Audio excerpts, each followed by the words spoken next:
કે બાપ કોણ કહેવાય, બાપ એટલે શું? માના ગુણગાન તો બહુ ગવાણા, પણ સંતો જ્યારે ગાતા હોય ત્યારે કંઈક અલગ વાત બને.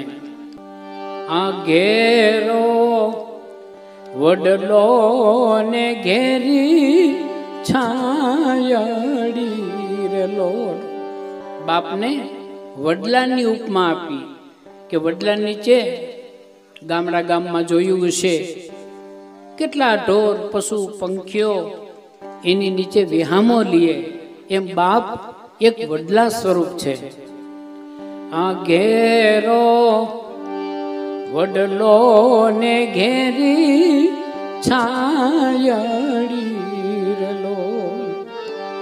ઘેરા કુટુંબમાં મારો એ બાપ જો મીઠો છાંયડો રે મારા બાપ